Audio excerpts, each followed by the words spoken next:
the short version of the video. If you're looking to get a high-performance 1440p gaming build right now with the best value in mind, the RX 9070 at $580 is currently the best deal. However, the 5070 Ti had been up around $1,000 for the last several months, and there's currently one available at $860, which is the best deal on a high-performance, I'd say, enthusiast tier card, especially this is getting you into the NVIDIA feature set and 16 gigabytes of VRAM, and you'd be very happy with this at 1440p and can even do a good job in a 4K based build.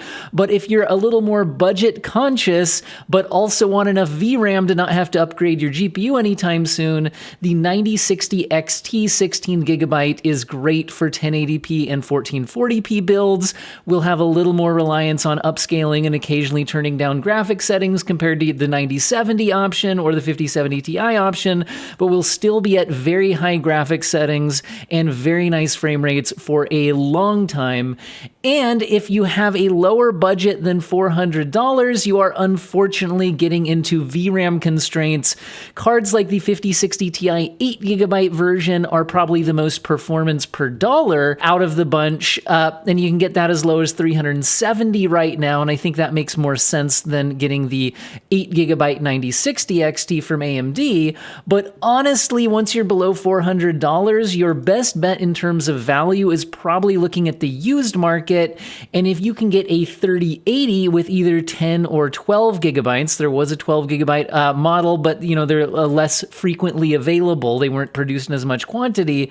The 3080 10 gigabyte, if you can get it in that $300-ish range, is probably your best bet, because really anything below the $400 mark in the used market is starting to get you into 8 gigabyte territory and giving you some problems. And unfortunately, the Intel options with more than 8 gigabytes aren't offering very good performance per dollar in the current market. Now, I'm going to justify all of these choices, but first, I have thrown away so much money over the years by rejecting VPN sponsors, and that's because the first thing I check is, do they offer an independently audited no logs policy? If they don't, that's it. I'm not working with them, because one of the main reasons you want a VPN in the first place is for increased privacy. ProtonVPN checks that box, as well as everything else you're looking for in a high-quality VPN service. My main use case for VPNs is for accessing the libraries to streaming services and game services that don't exist in my country, but do exist in others. Now, a lot of you are looking for protection when doing peer-to-peer file sharing, torrenting, etc. Has great support for that, as well as a kill switch that's convenient to use.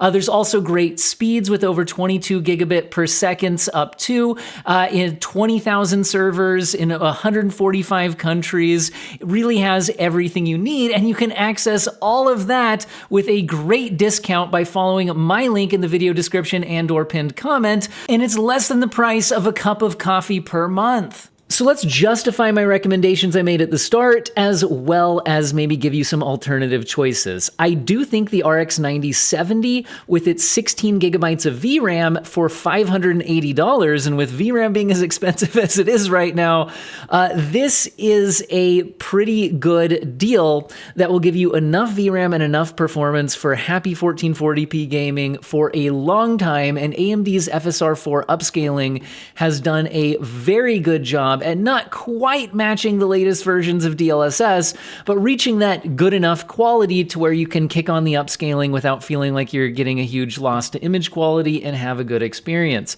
I still overall prefer NVIDIA's feature set. They have better path tracing support, better frame pacing when using frame generation, etc. However, let's look at the competition and the pricing.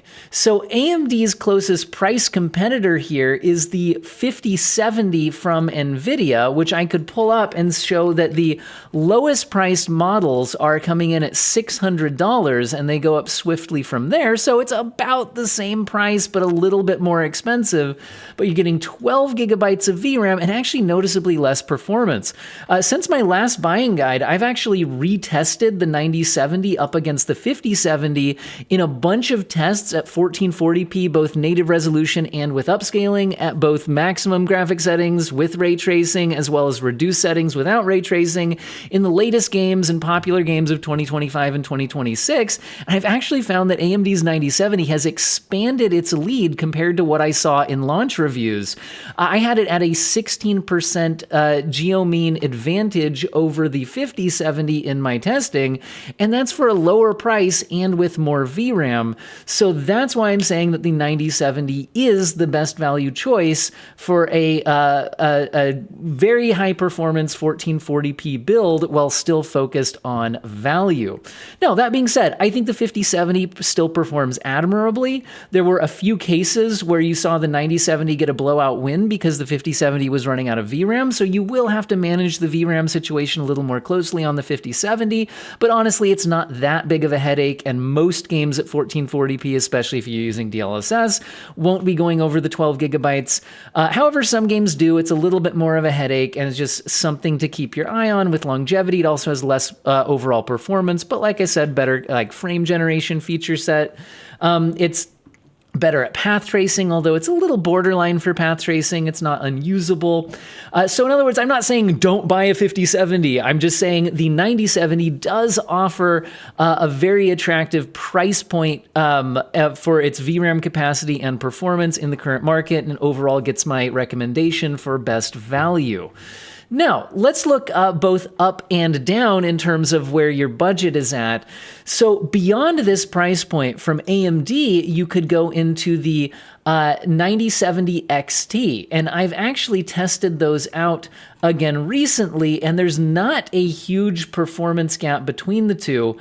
Tech PowerUp has a 12% lead for the 9070 XT. In my most recent testing at 1440p resolution, I actually had it as a little less than 10%.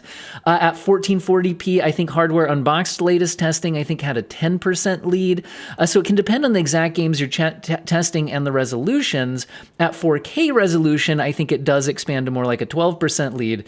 But I think a lot of gamers are still on 1440p or upscaling when using 4K, in which case you're getting less than a 10% or about a 10% performance jump to get the XT version.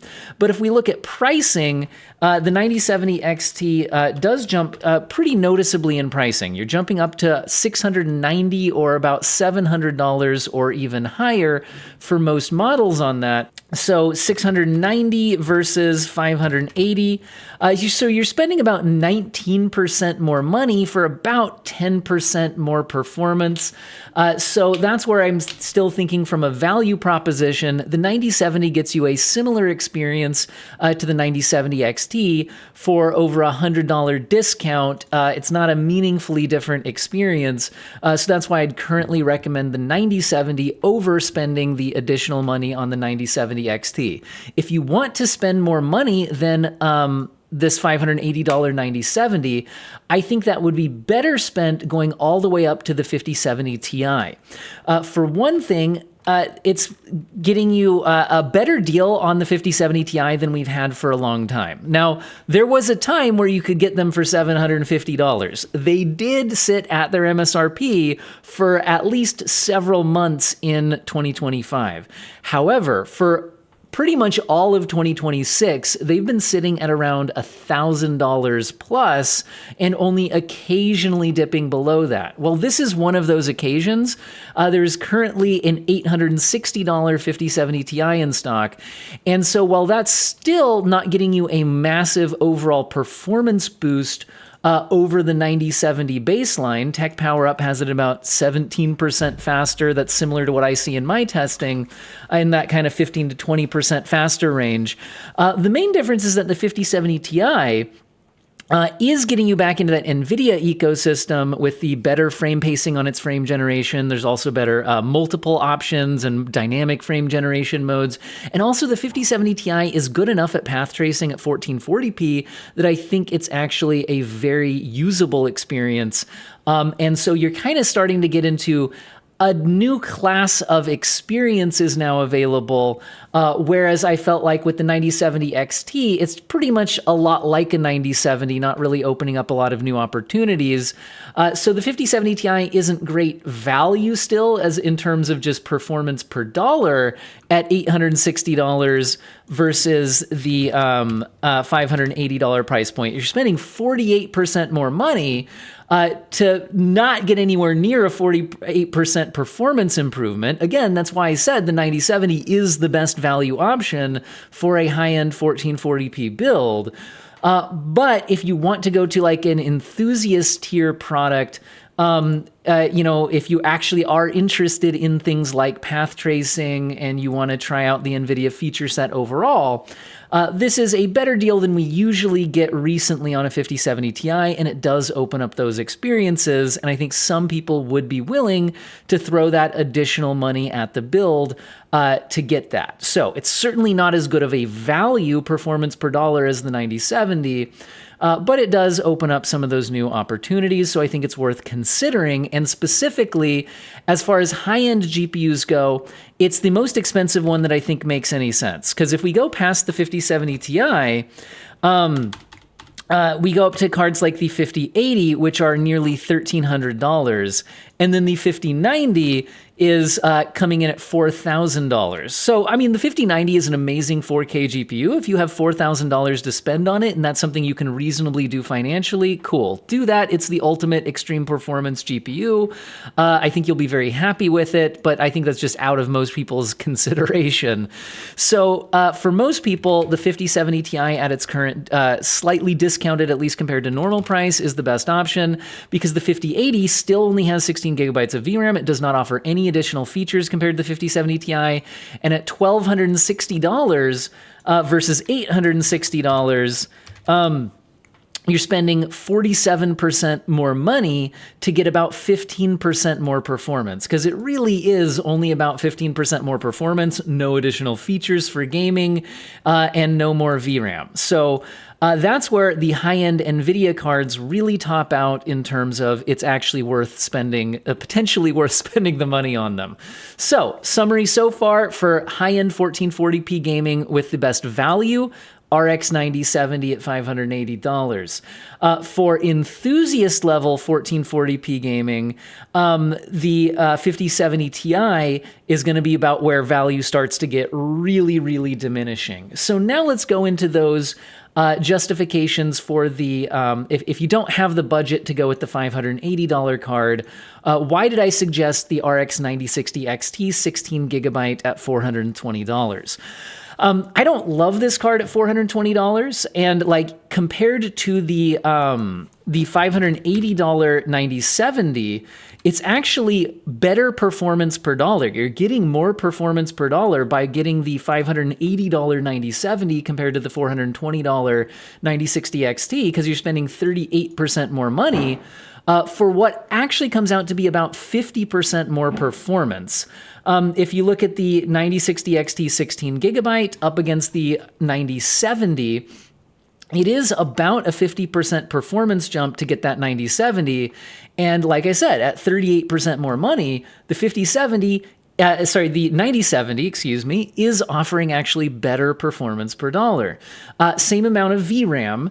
But if you just don't have the budget to go to the $580 card, that's why we're now considering the 9060 XT 16 gigabyte, simply because it still offers enough performance at 1440p and 1080p to be a very good experience. You'll just more frequently have to turn things down from the maximum graphic settings, or use a little more aggressive upscaling, or use upscaling a little more frequently. But it's still overall very good experience on a 1440p or 1080p display. And with 16 gigabytes of VRAM, you're not having to babysit the graphic settings compared to the 8 gigabyte cards, which are really what you'll get if you go any lower in price. If we look at the current market, that's kind of the problem. So the 9060 XT 16 gigabyte like I said, comes in at $420 plus. But if we go with the 8 gigabyte version, you only drop to $360, and some of them are even closing in on $400. So if you save just a little bit more money, you cut your VRAM in half, and there are a lot of games where you're having to babysit your VRAM on 8 gigabyte cards, and it's just getting more and more and more frequent. You can still do it, but it's annoying to already be kind of outdated when you build your new PC or buy your new GPU upgrade. Those of you who are more focused on esports titles rather than AAA single-player games, though, will have less of an issue on the 8 gigabyte cards. So that's something to factor into your decision-making. And the NVIDIA competition is just terribly priced. The 5060 Ti 16 gigabyte is a bit faster than the 9060 XT 16 gigabyte, and it has the better NVIDIA feature set, but it's coming in at $555, so it's basically the same price as the 9070, and the 9070 crushes the 5060 Ti 16 gigabyte. So that's where that comes in recommendation-wise. Now, the other option, though, is to spend even less and drop to the 5060 Ti 8 gigabyte. And that's coming in at $370 plus. Because it's so close in price to the 9060 XT 8 gigabyte, between the two 8 gigabyte cards, the 5060 is a slightly faster card, gets you the NVIDIA feature set.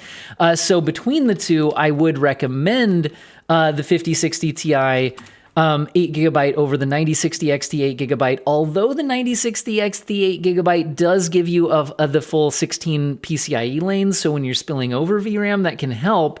I would just say stay in your VRAM capacity on the 5060 Ti 8 gigabyte, and you'll get a slightly faster card with a slightly better feature set.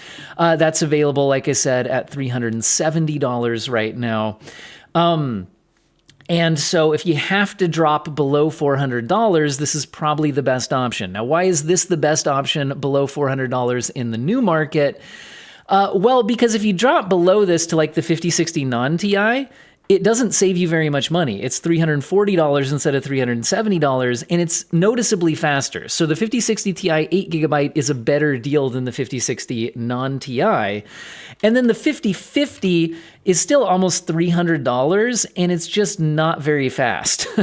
If we look at the relative performance here on these kinds of cards, if you look at the 5050 compared to these other options, the 5060 Ti 8 gigabyte is almost 50% faster than that 5050, and the 5050 is not even saving you $100 to drop down to that. So, I mean, I don't really recommend the 5050, and then the 5060 non-Ti compared to the 5060 Ti 8 gigabyte, the 5060 Ti 8 gigabyte is about 15% faster, but it's not that much more money to get it. So I do think that that's still worth it.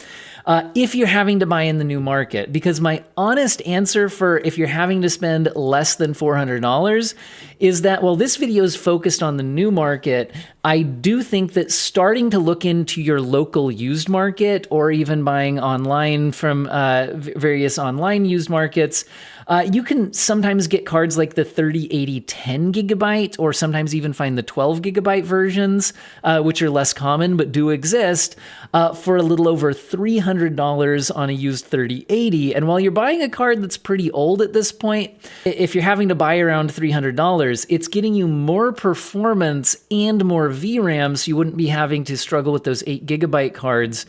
So if you see like a card like a 5050 coming in at nearly $300, and then you compare it to a 3080 in terms of overall performance, if we set that 5050 as the baseline and compare it to a 3080, there's a pretty big performance gap. The 3080 is actually faster than the 5060 Ti 8 and 16 gigabyte versions. It's 65% faster than an RTX 5050.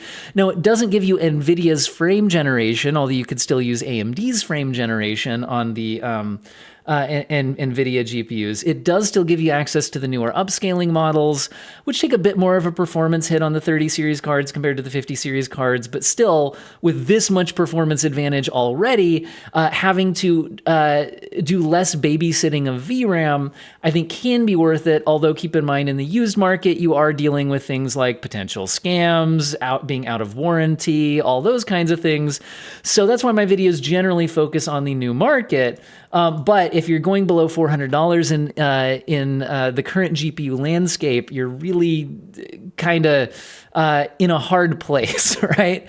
So I think I've backed up all of the recommendations I made in this video. Hopefully you found those recommendations useful.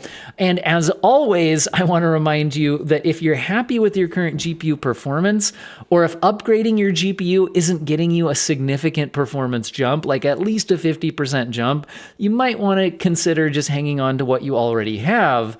Although if you're waiting for prices to go down, like I said, the current rumors and forecasts from analysts are not for prices to go down anytime soon, for them probably to actually continue to increase throughout at least the rest of this year, if not even the following year or two as well. Although nobody can actually for sure predict the future. Who knows? Maybe the whole AI thing goes bust and suddenly everything's discounted. But we can't know for sure that that will happen, and current analysts are predicting prices on anything with RAM in it to go up, not down, over the next year or two. All right, hopefully you guys found the video useful and or interesting. Don't forget to check out that awesome deal on ProtonVPN down below, and I hope all of you have an excellent day.